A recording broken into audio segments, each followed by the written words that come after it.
It was World Kindness Day on Tuesday this week, and on three separate occasions, three different people, who are all friends from different spheres of my life, said to me, Barry, I think you need to be more kind to yourself. And this brought to mind something that happened to me in the summer. Now, I went to San Diego in August and I made lots of new friends. One of them, her name is Beth. I shared an apartment with her for 2 days. And on the very last day, she bought me this.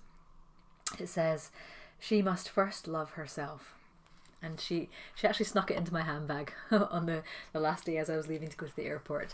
And as I was in the car, in the Uber ride on the way to the airport, I was thinking, okay, so if I'm going to love myself first, how is that going to change the way I'm behaving compared to how I had been behaving up until that point?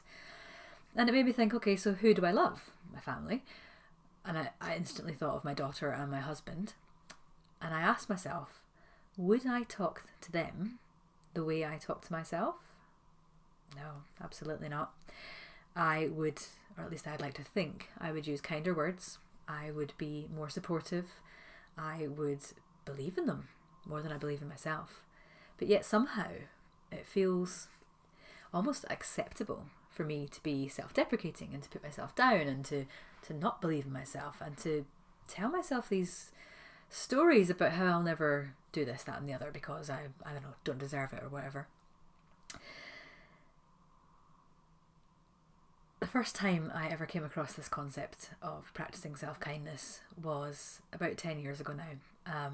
I was just finishing up, or had not long finished writing up my PhD thesis. Now, a PhD is hard work, absolutely it is, but mostly it's hard work up here because as you are writing up your research, that voice, that inner critic that says, oh, you're not good enough, really gets very loud and imposter syndrome rises up, and you know, you really never finish a research project. At some point you just have to kind of draw a line under it and say, right, enough's enough, I'll write this up and I'll publish that.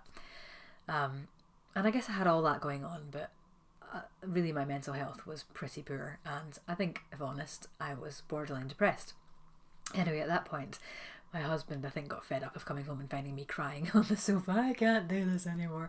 And he said to me, why don't you go and see a counsellor, Barry? So I did. And that was the first time I'd ever been to see a counsellor. Can't remember her name now, but I do remember the thing she said to me. She asked me, what do you do for yourself?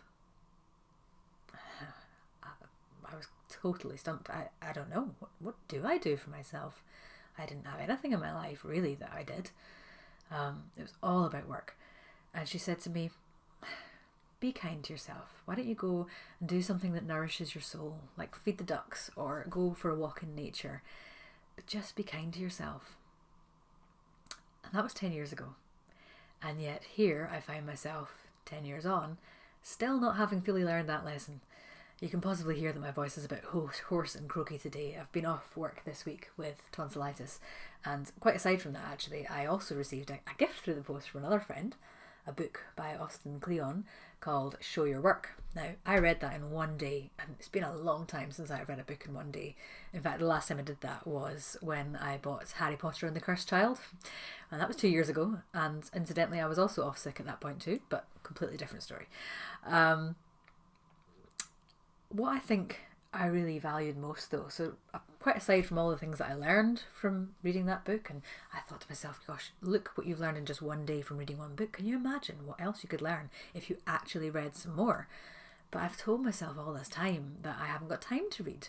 I'm so busy, and I consume most of my reading through audio content. So I listen to podcasts and I listen to audiobooks in the car whilst I'm driving to and from work, because therefore I'm not, in inverted commas, wasting time.